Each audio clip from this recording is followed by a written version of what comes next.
Welcome to the Manifestation and Money podcast, DeDee. Thank you so much, Jen, for having me. I'm very excited to be here. Thank you. I am excited to have you on the show today, and I would love for you to share with the listeners just who you are and what your story is. Yes, absolutely. Well, I'm DeDee Cai. I am a proud mama of two. I have an 8-year-old and a 4-year-old. And never in a million years would I ever imagine being able to run a virtual business the way I do now. It all has been a personal journey of me trying to figure out what my purpose is in life. And long story short, just really having to heal myself from inside out.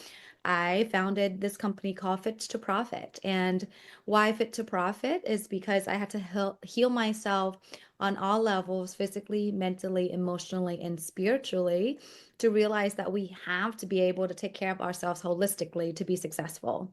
I live in Sarasota, Florida now. Since this is a manifestation podcast, I could say that this is a pretty big manifestation. I honestly always dreamt of living by the beach. And of course, after 30 plus years being in the northeastern area in Washington, D.C. and Northern Virginia, I am now in the South by the beaches. So, talking about anything that you ever wanted in your life, you can definitely have it.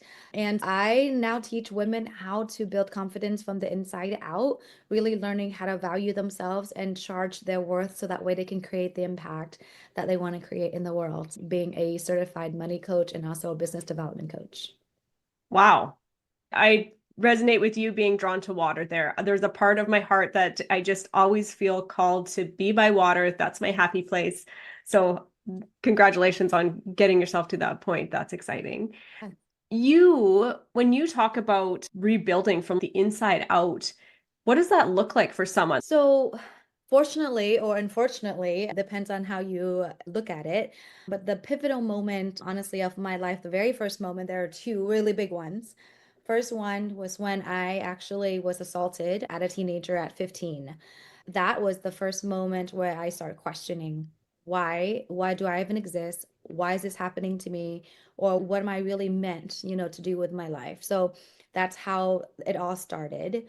And then it became really clear that I was living my life a certain way just to basically validate myself from trying to make sense of my trauma. Up until when I was in my early 20s, the second pivotal moment of my life was when I lost my best friend to suicide the week of my wedding. That was the moment where I realized that I actually was suffering from depression and anxiety in silence, just like my girlfriend. Then that was also a moment where things came full circle for me because I always wanted to help people. Interestingly, I wanted to be a therapist. And up until that point, I said, okay, I got it. Now this is my purpose because not only do I want to make sure that this ever have to happen to anyone, no one should ever have to go through what I went through that week. And then secondly, I have to heal myself first. So that's how the healing really began. And then which one thing, led to another, which got me into you name it, physical exercise, long distance running, yoga, mindfulness, getting certified to be a holistic health coach. And when I launched my business, no one wanted to buy my holistic health coaching programs, interestingly. But I basically fell into business development because of my background in working with my mom in her salon businesses and also starting our own brick and mortar restaurant business. So people were interested more in how they want to start their business, and that's what I did. And again, I was just following the breadcrumbs. I just knew that this is what I was meant to do. However, how I was going to do it with my clients, I had no idea. But it started with business development. 3 years in, I realized that the conversations I was having with my clients were beyond tactic and strategies. We were talking about their inconsistency in business, why they feel a certain way about executing some of the plans that we have, etc., and came down to these women were not confident in themselves. So no matter what kind of tactic I was giving them, they just had this belief that it's not going to work out. And sure, it didn't. right? And so that's why it got me really deep into just working with people on a mindset side of things, healing people really from the emotional side of things. And last but not least, getting people to heal their relationship with money. Because as you know, as an entrepreneur, if you are listening as an entrepreneur, even if you're not, it has everything to do with how you feel about yourself to be able to get into that next position and or raising your rates and etc. and things like that. Yeah, I mean, as much as you can hear already from my story, is that I built the business from just allowing myself to evolve as a person and then just teaching what I overcame and what I have experienced. And so I've made all the mistakes so that way you don't have to, learning everything the hard way. And ultimately that's why Fit to Profit in the first place is teaching women how to build wealth from the inside and also really making that connection of yes, your self-worth is your net worth because unless you feel worthy of your own personal success, you're not going to go after your goals. Yeah, your self-worth drives your net worth. You touched on a big piece of that is your relationship with money. What are some common themes that you see that people need to really either reframe in their head when it comes to money, or what are those limiting beliefs that pop up around money? What's really interesting is no matter where we are, like on the spectrum, right? Like I grew up with barely anything. I grew up in the third world country. We moved here to the States, and being first generation immigrant. So scarcity, right? I grew up with very little to nothing. And then you have the other people who had a lot when they were growing up, right? So what's really interesting is no matter if you had too much or if you had too little, there's always shame around it, right? Or there's always shame about, oh, I never had to worry about getting an allowance where my friend was on, free lunches. There's shame in that. For myself, I didn't have a lot, so I always felt poor. I always was looking for the next sale when I'm like, wait, if I really love that thing, I can afford it. But all of a sudden, it's the shift really understanding where I am right now is no longer where I was in the past. Mm. And usually, those are the limiting beliefs that we're still operating from in our current present. And also, usually, often, if we don't excavate and we don't transform our limiting beliefs, actually will carry into our future and how we handle our money and how we believe abundance should look like for our lives. Yeah. And I think a point you touched on there totally blends over into manifestation because you brought up shame. And to me, shame also like guilt ties into the shame and the guilt, whether you have Mhm. control or not. But I know from personal perspective for me, when I manifest something big into my life, I go, wow, amazing, I got that thing. But it flips a switch that I almost feel guilty of like how fast I brought it into my life. Where I'm like, I got this really big thing. Okay, I should hit pause now and not ask for anything else for a while. So I Mm. never really thought of shame or guilt playing into that. But I think for me, because I can manifest big, bold things, but then I duck and turtle. Sometimes it Okay. can be for like a full year before I'm like, okay, I don't think I should ask for anything else big for a while. So I think I need to go journal on the shame or the guilt piece as to why I did go for that big, bold thing, why I have a shame or guilt or feeling of hiding or pulling back after it. It's kind Exactly, of right? Like who fascinating. says that we can't deserve two big bold things back to back, Yeah. right? That's why the work with healing your relationship with money or even just your relationship with abundance, and what's possible or what's available, you know what I mean, is Mhm. in question, right? Yeah, I mean, I literally physically or also mentally and emotionally manifested us moving to Florida within 6 months. I mean, we just sold everything and moved my whole family here. It's just us, my husband and I, the two kids and my mom. That's it. We knew no one here, but it just really being able to go after that. And even in retrospect, now looking, I was like, wait, what happened? And then just like you too, right after that, I'm like, okay, I should chill for a little bit now. I can wait for that next one. I'm like, no, now my kids need to find, like, we need to be able to find them a really good school. Mhm. And sure enough, it was so funny. I have moments where I was like, I need to pause for a little while. Then of course that's why that manifestation took a little while to arrive. My daughter was in a wait list for that school for almost 2 years. You see how I stalled myself Mhm. there? Just like you, I was like, oh, okay. we're in the perfect place. The school is going to come. It doesn't have to happen right now, you Hmm. know? But Yeah. I love that you brought that up because it's interestingly, it's all that mindset stuff. It's all that emotional connection to what's truly possible. And even I'm honestly, it's still a work in progress. Like at the beginning of this year, I had really big goals. Mhm. And then our family came down with the flu last week. And I feel like I'm still recovering. And I feel like part of me is still kind of struggling a little bit. So I'm like, oh my gosh, now I'm all behind. You know what I mean? So I'm saying that to say that we have a way to look at certain things and really allowing that to take over when we're the one that's actually have control like of how we want to feel about certain situations, you know? So yeah, I love all of it. I love that your podcast is about manifestation and money because it is truly all belief in ourselves. It truly is our beliefs in ourselves and what we think is possible for us. Yeah. And you saying there, work in progress. I think we think of work in progress as a bad thing. But if we can view that we are always in a work in progress kind of state, right? Because when you get to that next level of whatever you're working towards, you look around and you're like, oh my gosh, look at the view up here. I can see so many more amazing things that I now want to go after. So I think if we can look at work in progress just as part of our journey, as part of our human experience, because if you're not a work in progress, that means that you feel complete. And I think if you'll feel complete, then you would just become stagnant and almost start going backwards in a sense. So I think Absolutely. work in progress, we should view it through the lens of this is a good thing. We're a work in progress. Yes, life is going to throw us speed bumps and hiccups, but we're just learning to navigate. Yes, absolutely. Right. I agree. We wanted to touch on weaving in the spiritual side in entrepreneurship. How do you think those two pieces fit together? Oh my gosh, I think for me, it has this whole thing has been spiritual. Like I said, I had no idea. I had no idea. I didn't know anything about the coaching industry.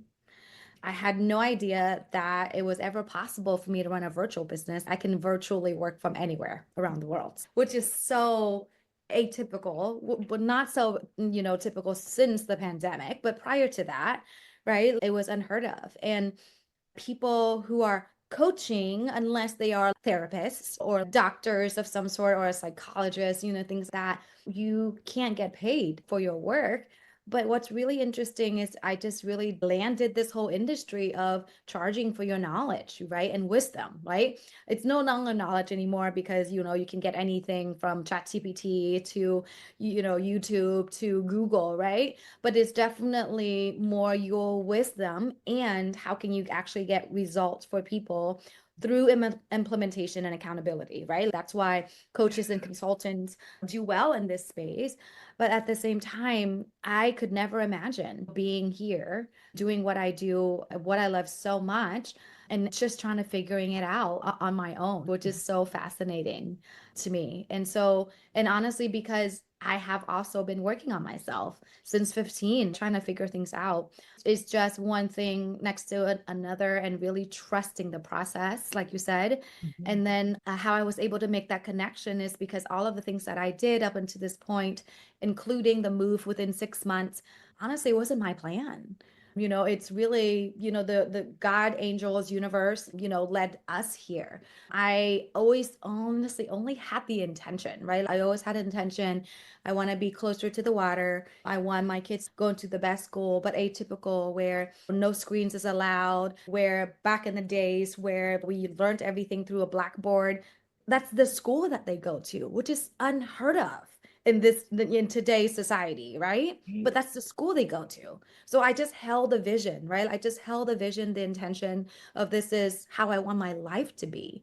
Mhm. And it happened. So it is truly, my life is now a spiritual experience. So that's why I really incorporate that piece into my daily habits. It is spiritual because I'm definitely growing connected to the work that I do. Even agreeing to come on a podcast like this, I have a couple moments right before I got on, which is really praying, please, God, angels, universe, whatever school you're in, whatever you choose to believe in, is that may I be able to say what I needed to say for whoever that needs to hear it to make the changes that they want to make. That's just me setting intention. I have no idea. I have no idea if this conversation is going to do anything for anybody, but at least that's my intention, right? Like where my heart is where my energy is. And hopefully, and I've heard that you never know how far the ripples will go. Mhm. So it's truly has been a spiritual experience. Entrepreneurship, the longer that I have been in it, this year is 10 years being in my virtual business, has been more spiritual than anything else that I've, embarked on. Let's just spin that for a second and go into habits because I feel there is something, there's a spark in first generation immigrants from the trend that we've had on this show. There is this fire lit inside of them that I feel not only do they exceed, they excel and surpass and go on to do these big, bold things. So I just want to go in for a second and kind of ask you, what are some habits that you have? So, yeah, you have a spiritual practice, but in general, what are some habits that you've instilled in your life to help you do all these big things in your life? Yeah, so I have my four F's, which is I added the fifth F this year. So my first F is faith. I get up in the morning, I do my devotionals, and then I do my meditation, and then I journal. Like my kids even know, like even if they come in early, waking up in the morning early, they come in and they know to be quiet because if I'm sitting on my meditation cushion, like they know they're not supposed to say anything. So it's my faith and my fitness. So I take that very seriously.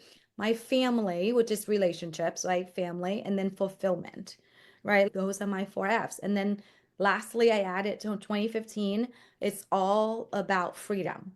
Freedom meaning what does that look like? It could be finances, right? Like yes, it's related to that because finances is freedom.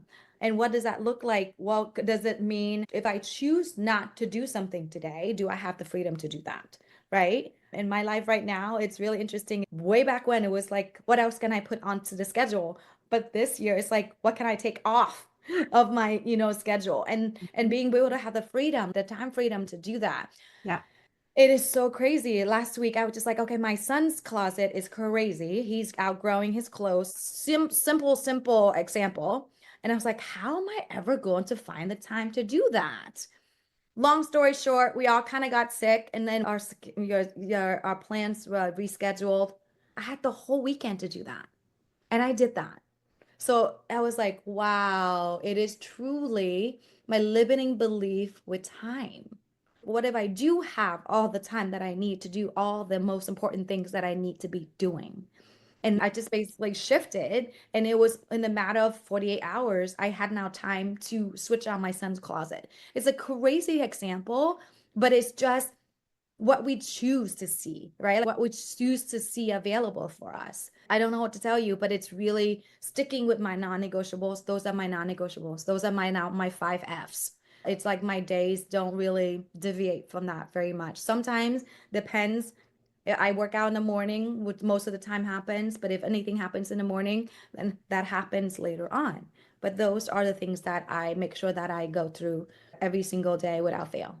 Yeah. Thank you for sharing that because I feel the successful people that I have on the show, there is this underlying blueprint of they are prioritizing their health. They are prioritizing a mental well-being. They are prioritizing to something spiritual. That comes up time and time and again, whatever we all believe in or choose to articulate it. And yeah, fascinating that you talked about your schedule and being able to take things out. Chris and I were just talking about that yesterday. And you have to be discerning. If you want to free up the time for the things that you truly want in your life, you might have to start saying no to some of the things that you are just kind of saying yes to on habit because you've always done those things. There's nothing to say that you can't shake it up. And I'm going to cancel some of these things that we have on our calendar on a regular basis to leave the flexibility for other things. Yeah, And absolutely. total side note in there, I have to ask you because I too have a 4-year-old and an 8-year-old. Love it. How did you coach them to give you this space in the morning?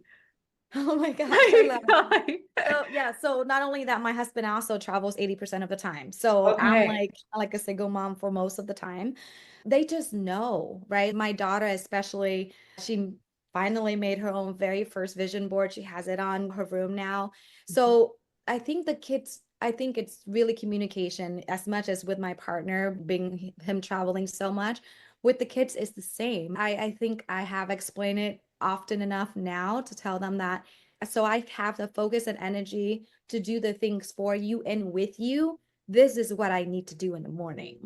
Even literally 2 days ago, my son was like, "Why do you always wake up in the middle of the night?" And I was like, "No, I don't.